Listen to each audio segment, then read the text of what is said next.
वाली हूँ bank jobs को लेके। बैंक जॉब जो होती है guys, generally commerce student prefer करते हैं कि भाई हमारी अकाउंट्स अच्छी है तो हमें बैंकिंग लाइन में जाना है।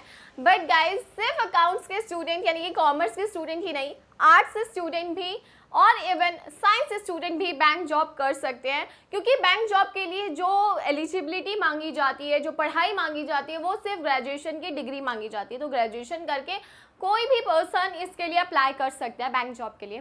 बैंक जॉब आप जनरली क्यों प्रेफर करते हो? ये कॉमर्स स्टूडेंट तो ये कहते हैं कि हमें कॉमर्स में इंटरेस्ट है, हमें अकाउंट्स में इंटरेस्ट है।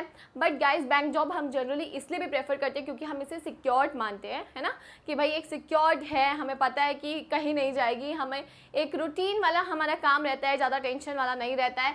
सो काफ़ी इसके बेनिफिट्स भी है, सैलरी भी अच्छी होती है, इसलिए हम बैंक जॉब्स को प्रेफर करते हैं। और टाइम बहुत अच्छा है, आपको पता है 4 बजे बैंक बंद हो जाएंगे, उसके बाद 6 बजे के बाद या पता नहीं मुझे कितने बजे आपकी छुट्टी हो जाएगी। मेरी काफ़ी सारी फ्रेंड्स बैंक में ही लगी हैं, तो ये तो मुझे पता है कि बेनिफिट्स तो बहुत है बैंक जॉब के। अब गाइस बैंक जॉब में आप जा कैसे सकते हो? सबसे पहले तो आपको ग्रेजुएशन अपनी कंप्लीट करनी है, और जो भी आप ग्रेजुएशन कंप्लीट करोगे वो एक मिनिमम परसेंटेज क्राइटेरिया के साथ करनी है, क्योंकि आपको जो भी आप एंट्रेंस देने जाओगे उसमें आपसे 55% या 60% अलग अलग डिपेंड करता है, परसेंटेज मांगते हैं। तो आपको एक मिनिमम परसेंटेज तो लेकर आनी ही आनी है, उसके बाद आप बैंक जॉब के लिए अप्लाई कर सकते हो।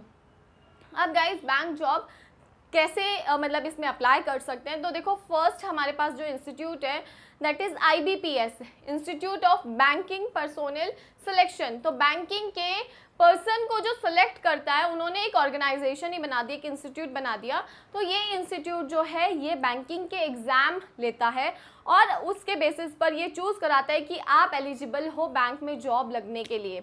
इसके अंडर काफ़ी सारे बैंक्स आते हैं, लाइक आप PNB देख लो, bank of Maharashtra, bank of India, bank of Baroda, ये सारे बैंक्स जो हैं IBPS के अंदर आते हैं। यानी कि उन सारे बैंक्स के रिक्रूटमेंट, यानी कि उन सारे बैंक में जो एम्प्लॉयज़ लगते हैं वो IBPS के थ्रू जो एग्ज़ाम होता है उसको पास करके लगते हैं।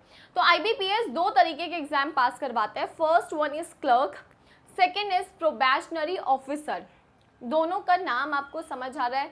दोनों के लिए मिनिमम क्वालिफिकेशन ग्रेजुएशन होनी चाहिए, ठीक है, ग्रेजुएशन तो होनी चाहिए। लेकिन क्लर्क की गाइस जो सैलरी होती है वो कंपैरेटिवली थोड़ी कम होती है प्रोबेशनरी ऑफिसर से, क्योंकि आपको नाम देख के लग रहा है प्रोबेशनरी ऑफिसर बड़ा रैंक आ गया। लेकिन प्रोबेशनरी ऑफिसर यानी कि आप कुछ टाइम तक इंटर्न रहते हो, उसके बाद आप परमानेंट हो जाते हो। मतलब ऐसा नहीं है कि जॉब से निकाल देंगे, बट कुछ टाइम तक आपको ऑफिसर रैंक की पढ़ाई कराई जाती है इसके अंदर। तो आप दोनों के ही एग्ज़ाम, मतलब जनरली मैंने देखा है कि लोग दोनों के ही एग्ज़ाम दे रहे होते हैं, जिसमें भी लग जाएं।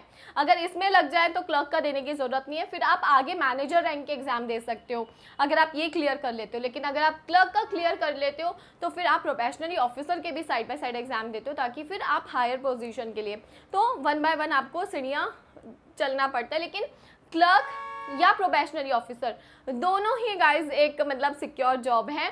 सो बस सैलरी का थोड़ा सा डिफरेंस आ जाता है इसमें। सेम वे में guys state bank of India भी अपनी अलग से रिक्रूटमेंट कराता है, वो भी ये दोनों पोजीशन के ही एग्ज़ाम्स लेता है और दोनों ही पोजीशंस की जॉब्स वो अपने बैंक में यानी कि स्टेट बैंक ऑफ इंडिया में रिक्रूट करवाता है।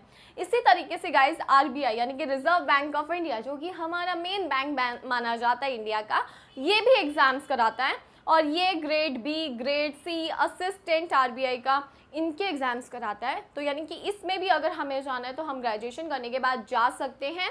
सेकेंड चीज़, जो RBI के एग्ज़ाम थोड़े से डिफ़िकल्ट माने जाते हैं इन एग्ज़ाम से, यानी कि इसमें थोड़ा सा हमें हाई लेवल के हमारे एग्ज़ाम्स होते हैं, बट आप इन्हें देकर भी उतनी ही पढ़ाई कर लेते हो तो आप इन्हें मतलब आसानी से अटेम्प्ट कर सकते हो, क्योंकि आपको पता है कि एग्ज़ाम्स जो एंट्रेंस एग्ज़ाम्स है अब टायर 1, टायर 2 यानी कि आपको प्रिलिमिनरी, फिर मेन, फिर इंटरव्यू, उस तरीके से क्लियर करने होते हैं।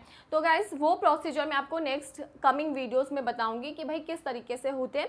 बट ये आपके पास ऑप्शन है, अगर आप बैंक लाइन में जाना चाहते हो तो आप किस जॉब को चूज़ करना चाहते हो, किसके एग्ज़ाम देना चाहते हो और क्या क्वालिफिकेशन आपके पास होनी चाहिए, वो चीज़ मैंने आज आपके साथ शेयर करी है। आई होप ये वीडियो आपके काम आए।